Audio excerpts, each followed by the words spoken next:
Okay, lesson 116 is on page 326, and we are dealing with triangles and measures, all right? This should be a review. You guys did this last year. We haven't done a lot with triangles this year, but I think these are things that you guys should remember. It says we can classify triangles by describing the angles.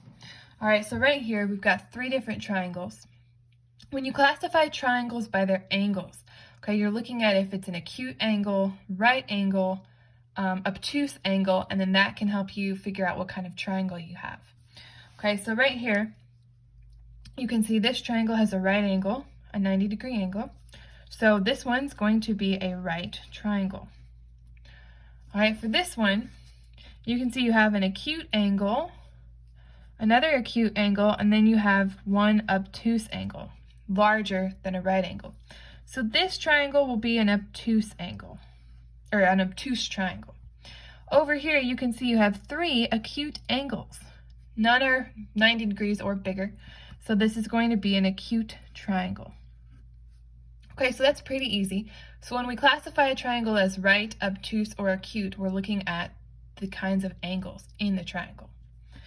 All right, you can also classify a triangle by its sides. Okay, you can classify it as scalene, equilateral, or isosceles. All right, now remember that the tick marks indicate which sides are the same lengths as others. So right here you have 1, 2, and 3. That means that these are three different lengths. Okay, when you have a triangle that each side is a different length, none of them are the same, then that's called scalene. They're all different. All right, when you have a triangle like this, where you can see these each have the same tick mark, and then there's one that is not the same. Okay, when you have two sides that are the same, that's called an isosceles triangle.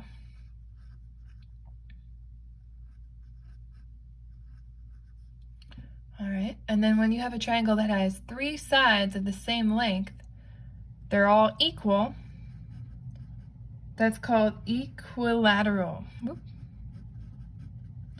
Equilateral, okay? So again, scalene, all three different. Isosceles, two the same. Equilateral, all three are the same. Okay, so that's classifying a triangle by its sides.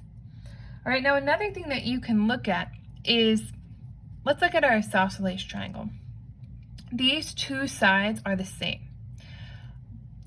You can infer, you can know that if your triangle has two sides that are the same, it's also going to have two angles that are the same. All right, the angle opposite this side and the angle opposite this side will be congruent. They will have the same measurement. Okay, so what we mean by opposite is you look across from this side to the angle opposite. So you kind of look like this. We're looking at that angle. For this side, we're going to look at the angle opposite this side, and that's this one. So since these two sides are the same, their opposite angles are the same. So for this equilateral triangle, you can look at this side and its angle, and then you can look at this angle and its opposite side, and so on and so forth.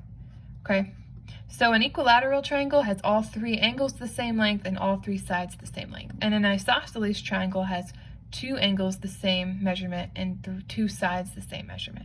And then a scalene, you're going to have three angles of different measurement and three sides of different measurement. So those are just some more rules to know.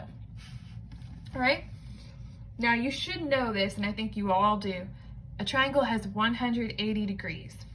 So if you have two angles of a triangle, you can easily figure out what the third angle will measure. Okay, so if the book asks, which it does, find the measure of angle BCA, so this angle right here, it's very easy. You just add 40 to 60 and you get 100, and then you do 180 minus that, and you will get C as 80 degrees.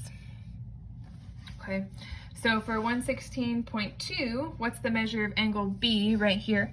You just do the same thing. You add 50 to 45, and you're going to get 95. And then you can do 180 minus 95, and you're going to get 85 degrees for B. Okay. Now for 116.3, it says angle B is a 110 degree angle. What are the measures of angle A and C? All right, I think your book says angle B maybe, but it should say A and C. All right, now you can see your tick marks here. These two sides are the same, so that means their opposite angles are the same.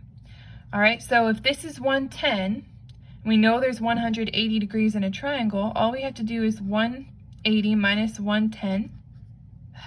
Whoops, ignore that. Okay, so then we get 70, but we have two angles, so we have to divide 70 by 2, and that'll be 35. So A and C will each be 35 degrees. Okay, go ahead and do the 3 practice problems, A, B, and C, and then press play and you can see if you got the answers correct.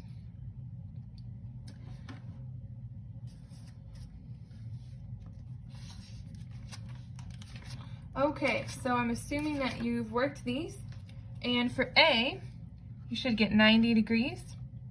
For B, 60. For C, 65. Okay, for A, you can add 40 to 50, and that's going to be 90. And then 180 minus 90 will give you 90. Okay, for B, you can see the box on your triangle is a right angle box. So you can add 90 to 30 and get 120.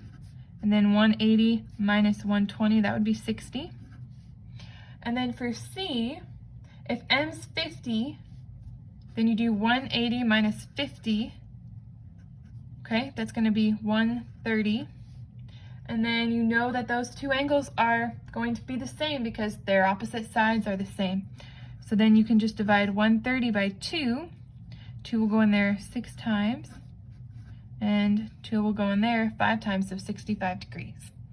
Okay, go ahead and start your lesson.